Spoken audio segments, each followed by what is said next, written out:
DiverSync is a weekly netcast where we talk about the world of scuba diving, fantastic diving opportunities, and some of the happenings in the underwater world.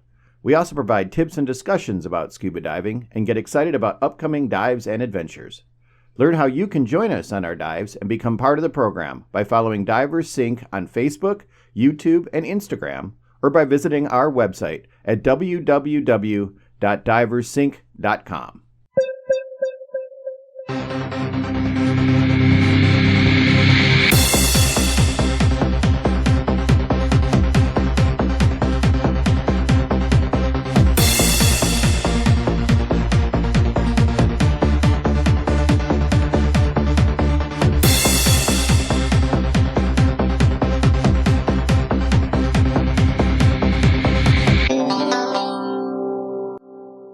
Hello and welcome to DiverSync, the netcast and podcast for scuba divers. My name is Rich Synowiec, and you're listening to episode 520, recorded on the 21st of February, 2024. Happy New Year, and new stuff to talk about, and I'm way late getting to this, but it's better late than never. I do appreciate you guys following me on Facebook and on YouTube and on Twitter and all the really cool places, because I've been posting a whole lot of stuff.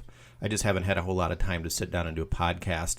Like I said, new year, new stuff to do. Where we're shooting and revamping the 12 for 12 diver program, making sure everybody can keep diving once a month for all 12 months. And so January, we were able to do a dive in Salisbury Quarry. You guys might remember that from a past episode. I talked about it. Salisbury Quarry is now called something else. It's a gated community with $1 million homes on it. And one of those $1 million homes is owned by a friend of my wife's.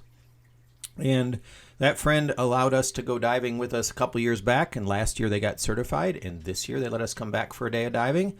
And man, I'll tell you what an epic day of diving it was. It was 50 degrees out in January, and it was a little bit overcast, but the water temperature was in the 40s. It was super duper clear, and it was a complete shit show. Excuse me. It was a complete shit show. The dramatic sip of water.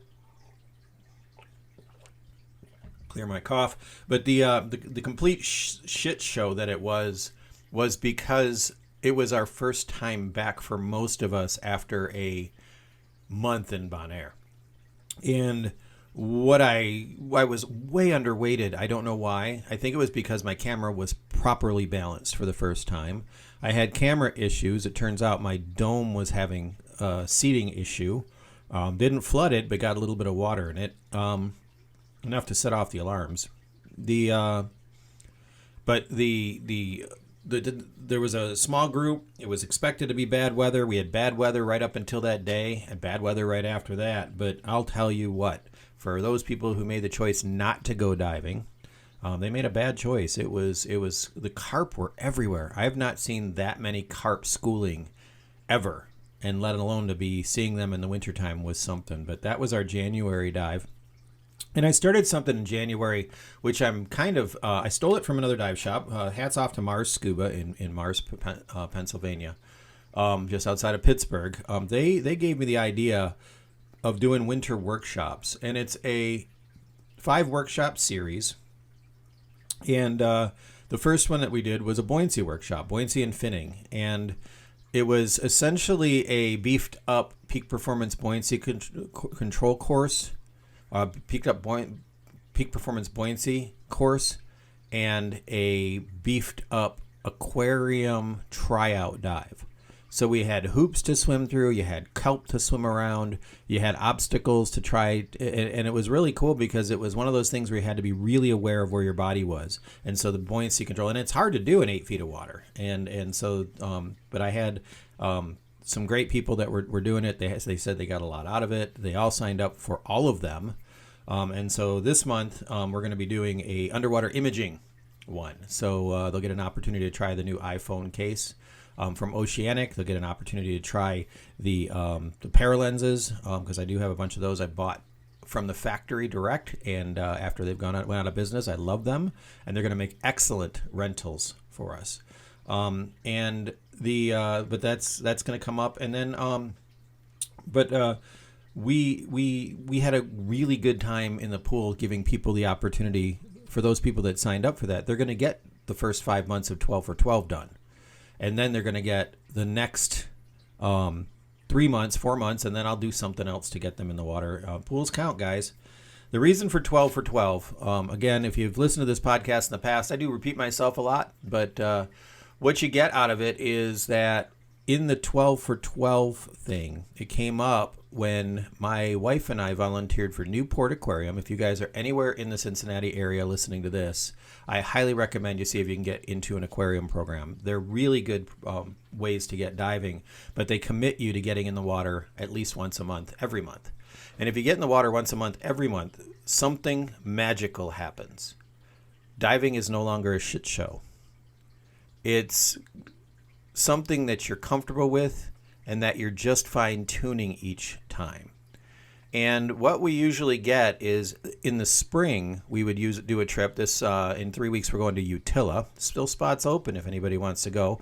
But we're going to Utila. And when we go to Utila, the first dive is everybody's shakeout dive. And if you haven't been diving in a long time, that shakeout dive's something. That shakeout dive is something that makes you struggle for the first day. At least. My wife used to be one of those people that struggled for the first day. When we went to Bonaire every spring, before we found Utila, we went to Bonaire. And we go to Bonaire in December now. But we went to Bonaire in the spring and took a big group of people. We do the tryout dive right there in front, and everybody's weight was who hadn't been diving was having issues. Everybody's weight my wife was one of them. She just couldn't get the buoyancy down, salt water, all that. And it took her a little bit to struggle. And after we had been in the aquarium for a while, she came back and said, wow, that aquarium makes me jump in the water and I'm ready to go. And that's kind of where the 12 for 12 came from. So we try to go diving every month. This month, we ended up getting a special permit on another gorgeous day. For you guys that are out tailgating for Super Bowl Sunday, go Lions. That's who should have won. But we went out that morning and we were able to dive White Star Quarry. The water was down about 9 feet. I mean, it was the lowest. The training platform that we brought up to be a pool usually sits in 3 to 5 feet of water, and it was in like a foot to 2 feet of water because the water was down so far, and it was down when it was in 3 to 5 feet of water when we put it there. But the visibility was spectacular. The water temperature was 40 degrees. Didn't see a whole lot of fish, but the air temperature was in the 40s. So it was a glorious day. It was something just chilly enough to make the dry suits necessary. We wanted a heater going in the concession, but what a wonderful way to get the year started is to get 2 spectacular dives out. And then now all the weights and everything were all figured out. Back into the swing of things with all that was going. A couple people that were normal rebreather divers had their rebreathers in for service, so they were out with open circuit stuff, which was kind of fun to see. But they still had a great time. But that's kind of what I've been doing on the diving side of things, and I've been trying to keep the diving going. I mean, we've got a couple new things happening. Like I said, new year, new stuff. We're having a different opportunity with social media. We were using for a while. We were using a outside marketer, and he was doing a great job with Instagram. Kind of taught us how to gauge the potential of all social media aspects. So whatever platform you follow, you'll find Divers Incorporated and DiverSync on there. You'll find a couple of platforms where I posted stuff. We've got a new YouTube channel coming from Divers Incorporated. We're going to have a podcast from Divers Incorporated. I'm hoping I'm not doing it, but we've been talking about putting it in to gear it towards the new diver.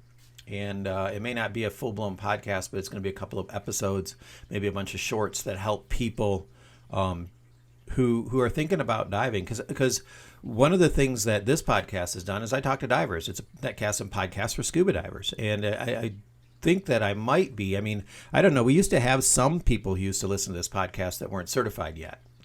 And I still have a shout out to those guys. If they're there, comment on the YouTube channel.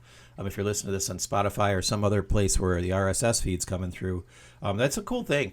I mean, I am totally blown away at where you start looking at some of these award-winning podcasts that are out there, and they all started super, super duper late in the year, as far as late in the season, as far as they were in the 2020s, where I was in the 2010.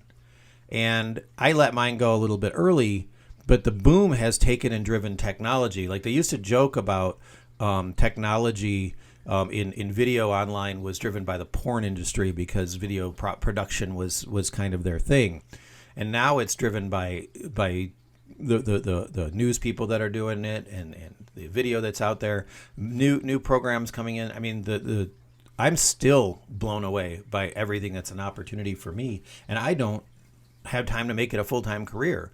I don't have the following to make it a full-time career, and I like diving too much to make this a full-time career. But you might be able to see a few more documentaries. You might be able to see me doing some other things. I've got a couple projects in the works. For those of you guys who are long-time listeners, you probably remember me talking about 12 for 12 6 or 7 years ago, and I still have that in the box. And my kids are 18, now almost going to be 19. I'm going to sit down with them and have some chats about what we're doing in diving and that sort of thing, because it's going to be a neat show, I think, and it'll be something that'll go here and on the Divers Incorporated website. But other things that we've got going on is I'm building a new webpage. My POS system, and this is boring stuff. I mean, the quotes from the podcast, it's funny because I have quotes from the podcast that we've been looking through, and some of the podcasts that are all about the store don't really have quotes about diving. So if you've been following us on Facebook, those are popping up from time to time, but looking for things to post about. But we're posting to try to build an audience, to try to build people to come into the diving, but the new people are the people that I'm not really focusing on as much as I should, and I have to. So what we're doing in the business, though, is I got a new POS system that's coming, and it's not on my terms. It sort of is on my terms. They're not being jerks about it. But the Eve, electronic virtual employee that we've been using, that was championed by PADI 20 some odd years ago, has been sold to Dive Shop 360, and I'm in meetings now about how we can implement it seamlessly. I'm a 2-store, actually a 3-store, because we use an Amazon store on there too. But I'm a 3-store vendor, which is a rare thing. So they've got to implement some things there. But again, new year, new things to do. But something else that I want to tell you guys about, and this is for anybody that's going to be in the area, and even if you're not in the area, you should come out if you're in the path of what's coming. On April 8th is the total eclipse. Now, total eclipses happen every year, every couple of years, I guess, but not all the time where people can see them, right? Sometimes you have to get in a ship. This one is flying the total eclipse, the totality, which will be the entire darkness thing, will be across the United States, right across White Star. And we're going to get 3.5 minutes of total darkness because of the moon's blocking the sun. So the original thought of this, when I first figured this out, it kind of popped up 5 or 6 years ago. I was like, you know what? I'm going to write the Eclipse Diver, and we're going to teach people how to dive during the solar eclipse. And I did it, wrote it, sent it into PADI, and the guy that wrote it, he said, have you ever seen an eclipse? And I said, nope, I'm looking forward to diving during one. He said, they're not that long. And it dawned on me, what do you mean they're not that long? I was figuring it was like a night dive. He says, they're only 3 to 4 minutes long. Well, that kind of changes it, so scrap that idea. But I like the idea of getting together and going diving for a weekend, because that's everything you need, get together and go diving for a weekend. So we're doing a mini Munising. Now, Munising is one of those dive trips that we do. Every year I talk about it. It's every year we've done it. We always go the second week of July. Well, not always, but we have gone ever since July 4th weekend became troublesome. We did it September. We moved it to September that year, and it was not troublesome, but it was different. But it's now the second weekend of July, after the weekend after the 4th of July. And what we do is a camping trip. that we go scuba diving. So what we're doing is during the eclipse, we're doing an eclipse dive fest, pretty much. It's going to come out to the eclipse and dive. So the eclipse weekend, we've got camping at White Star from Saturday, Sunday, Monday, so you don't have to break down your tent to go see the eclipse and go diving. Diving's included. I'll have air fills down there for the people. I'm not going to be full-blown open, but I'll have air fills at White Star. And we're going to do something fun. And just the swag alone, I'm excited about the swag alone because I'm going to do hoodies. I'm going to do colder weather stuff. And it's going to be pretty much. But I'm trying to get more dive more. My big focus this year has been that I think that what I've been doing for the past, and why the podcast has suffered too, is what I've been doing for the past, I'm going to say 4 years, is trying to save my business when it's other people that are bringing it down. So cleaning house with manufacturers, cleaning house with reps, cleaning house with a lot of things that are going on in the business side of things, and building my team to the point where they are all awesome. And got a couple extra people now, and I'm going to be hiring a couple more. I need more instructors because our marketing has been working. And I have a lot of more infrastructure to do. I'm kind of back on the path of where I was in 2019, where we were killing it and things were going spectacularly. And I had a lot of things planned, which is why I was able to survive COVID. So I'm not going to say easily, because I mean, this podcast suffered, a bunch of things suffered, but now it's time to bring all that back. So we've got a cool thing coming up this weekend. In about an hour, I go and pick up one of my best friends in the whole world. His name is Steven. And I met Steven when I became a course director. He was sitting across the table from me. And little Steve is now, he runs his own thing as a trip to take people ice diving in Munising alongside my trip. And we've been doing this now for 3 or 4 years. And we've been making an amazing time of it. He always brings 3 to 4 people. And we've got about 12 people going ice diving this weekend. Now, the rub is that as of last week, the main bay didn't have ice. And so it's going to be one of those ones where I earn it because of the creativity. We're going to have to find a place for me to teach and to get people in through the ice. And it's just going to be creative. It's not going to be anything that's awful. It's just a little bit more stressful when you go up there and you don't know if you're even going to need a chainsaw. But that's part of life. I mean, we're still going to go diving. It's part of what we get to do. It's part of what we if it's open water at the end of that pier that we always dive, there's a wreck there. And I don't know where it is. I'd love to go see if we can find it, because you can't dive there in the summertime. And that's the cool thing about wintertime. Forget the pun that it is cool. But the cool thing about wintertime is that you do have opportunities to dive where you can't dive in the summer. And I'm tickled pink about the idea of that. So it's going to be a screaming gas riot, and we're going to have a good time no matter what. And then I come home from that, and 3 weeks later I'm in Roatan, and it was really cool. So guys, I'm going to throw this out there for travel, because this is something that we've kind of been hacking for the last 2 years now, 3 years almost, is when we've gone on trips, we have found that the airlines play weird games. And I always hated airlines for doing the price changing and the price gouging and that sort of thing.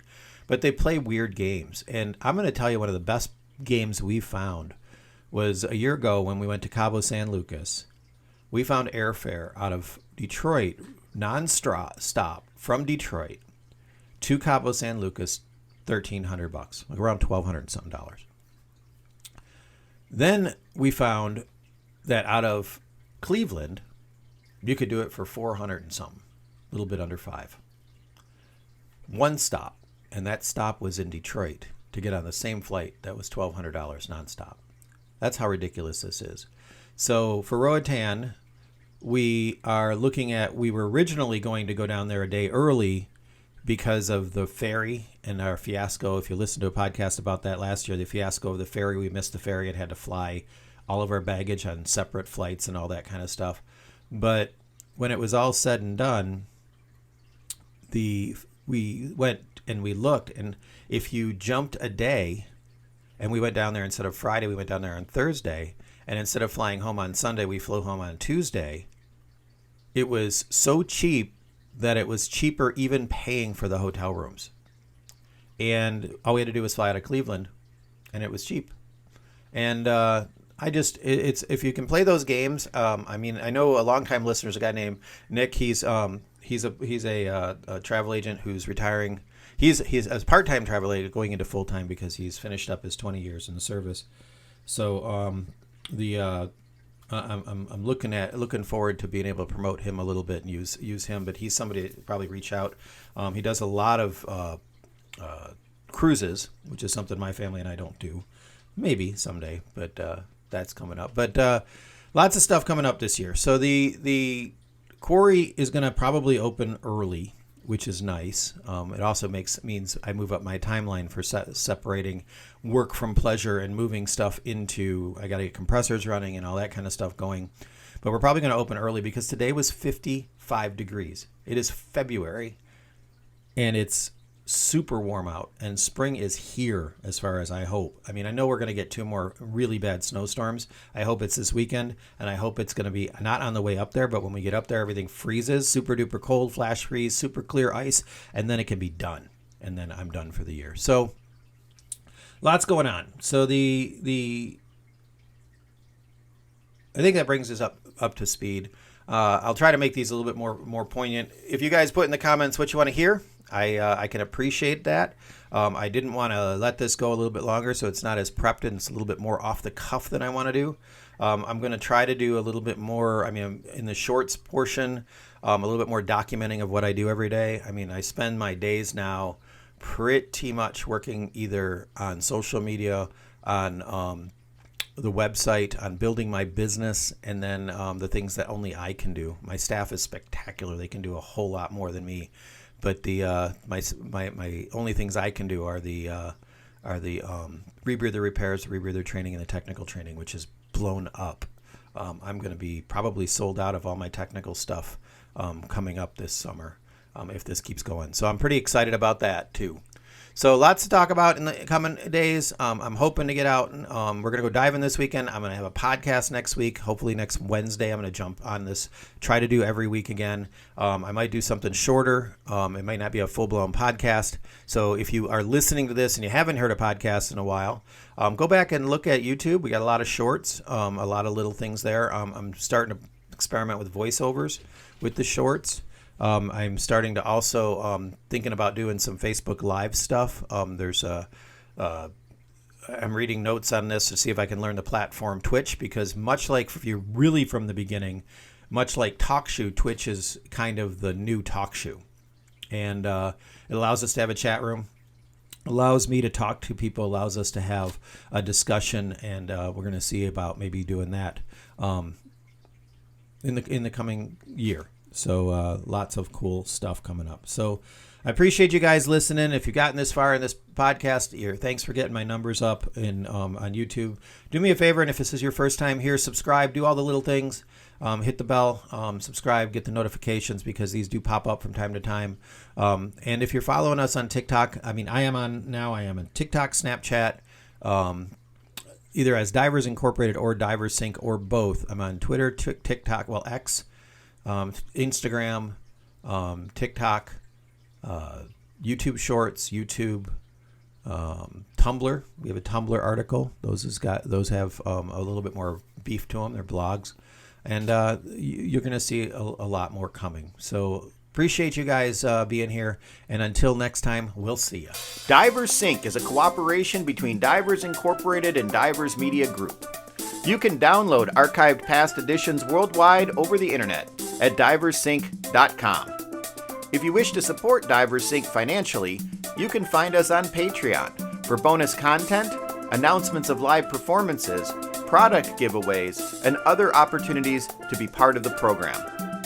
Help us promote our netcast by telling your friends and dive buddies to subscribe to DiverSync on YouTube and Spotify. The opinions that you hear on DiverSync are not necessarily those of any station, website, network, or advertiser. These netcasts are not intended to substitute for professional diver training. Scuba diving does involve risk and should never be attempted without the proper instructions, supervision, and training. Have any questions or comments? We'd love to hear from you. We are on Facebook and Instagram for messages, or you can email us via our website at DiverSync.com.